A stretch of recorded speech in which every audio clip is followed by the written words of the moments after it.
आपने जियो की सिम भी देखा है और जियो के पेट्रोल पंप देखा है। मुकेश अंबानी कभी पेट्रोल पंप पर आए ही नहीं और पेट्रोल पंप का प्रॉफिट बॉम्बे उनके अकाउंट में पहुंचता है। और आप एक पेट्रोल पंप खोल लो, दिन भर वहीं बैठे रहोगे, फिर भी नौकर चोरी कर लेंगे और तुम जान भी नहीं पाओगे। अब ये है क्या मामला? ये सेटिंग, प्लानिंग, डिसीजन और आपकी टाइमिंग और संतोष, ये बहुत बड़ी चीजें हैं। अब मुकेश अंबानी की हम बराबरी करें, बहुत परेशानी में पड़ जाओगे। वो बहुत भाग्यशाली आत्मा है, बहुत बुद्धिशाली आत्मा है। वो वहीं से बैठा हुआ सेट करता है। देखिए, एयरटेल सिम चलती थी, आइडिया सिम चलती थी, वोडाफोन चलती थी, सबका काम खत्म और जियो का काम चालू। जियो तो जी गई और बाकी सब मर गए। ऐसा तिकड़म फिट कर दिया उसने। और हिंदुस्तान के आदमी के नस नस को उसने पढ़ लिया है कि हिंदुस्तान का आदमी फ्री में अगर गोबर मिले तो बटोरे घर ले चला जाए। तो उसने फ्री कर दिया पहले, तो सब लोग कनेक्शन ले लिए और फिर थोड़ा सा चार्ज लगा दिया। अब लोग फंस गए, करें क्या? और जब सब लोग कनेक्शन ले लिए उसका, तो दूसरे कंपनियां जो है बंद हो गई। अब वो बंद हो गई तो ऑप्शन खत्म हो गया। ऑप्शन खत्म हो गया तो केवल जियो बचा। तब उसने अपना चार्ज लगा दिया। अब तुम जाओगे कहाँ जब दूसरा ऑप्शन खत्म कर दिया? ऐसा फंसा के रखा।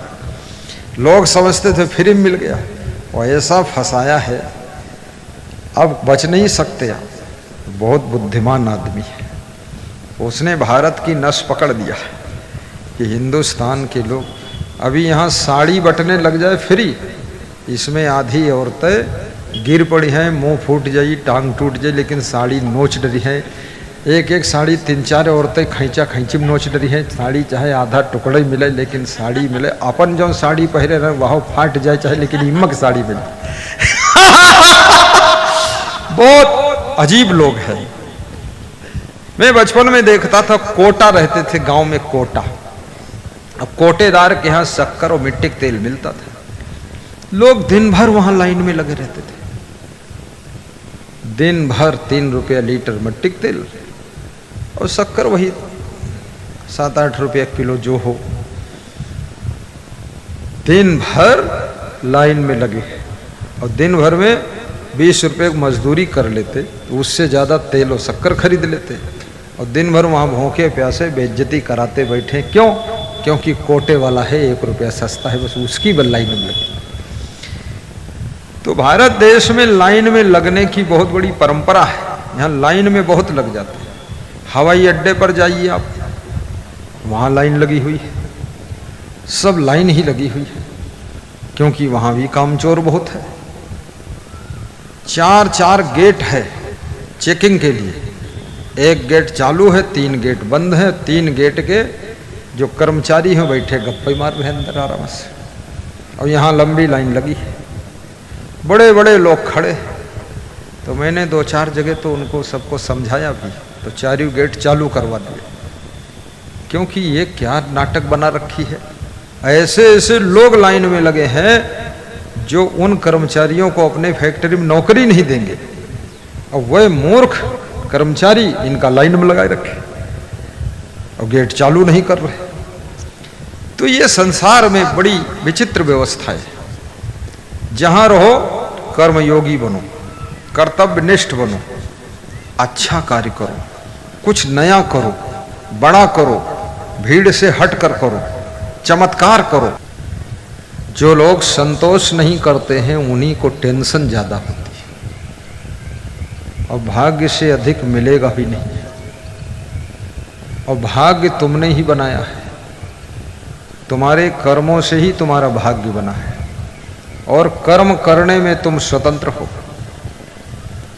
इसलिए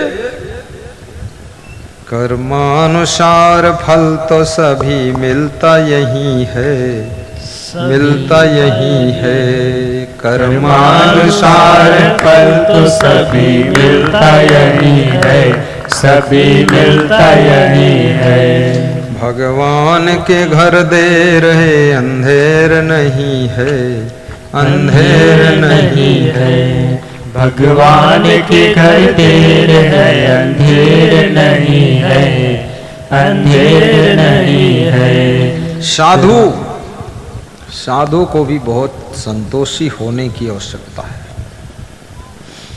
मथुरा में राजकुमार भार्गव ब्राह्मण बालक के यहाँ मैं पधरौनी गया, तो वहाँ रमण रेती के महाराज कारशेठ जी महाराज के शिष्य प्रबंधक वो भी आए। वहाँ वो व्यवस्था करने आए थे, हमारी पधरौनी की व्यवस्था, क्योंकि वो भक्त जी वहाँ से भी जुड़े हुए थे। तो उनको बुलाया कि हमारे यहाँ राष्ट्रीय संत असंग देव आ रहे हैं, तो आप आ जाओ, व्यवस्था बता दो। व्यवस्था उन्होंने अच्छी कराया। तो भक्त जी 2 थर्मस लाए थे, तो एक थर्मस तो हमारे संत जी को दिया। तो हमने कहा 2 क्यों लाए? बोले एक मंगाया था, किसी संत ने जरूरत थी, हम 2 ले आए, कोई और को जरूरत हो ले।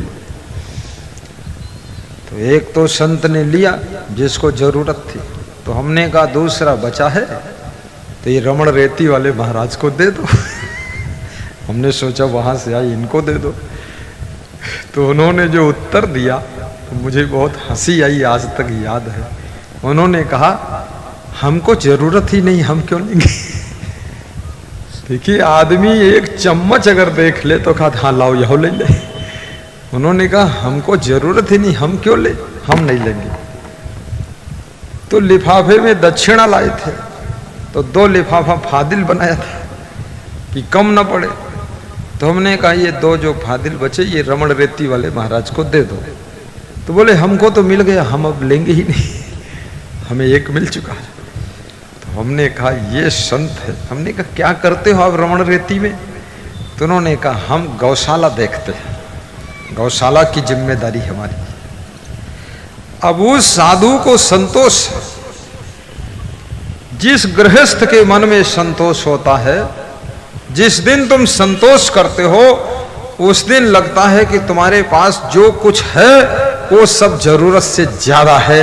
और जब तक संतोष नहीं होता है तो लगता है जो कुछ है ये कुछ भी नहीं है, अब और हमें बहुत कुछ चाहिए, हमारे पास में सब कम ही कम है। और जब कमी एहसास होती है तो मन में टेंशन चिंता का जन्म होता है। जब पूर्णता एहसास होती है तो मन में खुशी और प्रसन्नता का जन्म होता है। तो संतोष करना भी सीखो, लेकिन संतोष का अर्थ ये नहीं है काम ना करना। ज्यादातर संतोष का अर्थ, कुछ साधु ऐसे भी हैं जो साधु लाइन में हैं, भगत लाइन में हैं, लोग गृहस्थी में हैं, काम कुछ नहीं करते, कहते हमें संतोष है। संतोष नहीं है, तुमको आलस्य है। काम ना करना आलस्य है, काम ना करना संतोष नहीं है। काम करना और फल में संतोष रखना, इसका नाम संतोष है। और काम ही ना करना ये तो आलस्य है। आलस्य को संतोष मान लिया, इसमें और ज्यादा खतरा है। अब दुकान ही नहीं खोलोगे और घर ही में बैठे बताते रहोगे संतोष है, घर ही नहीं बनाओगे कहोगे संतोष है, ये गलत बात, ये आलस्य है। ये लालच हमेशा दुखदाई होता है।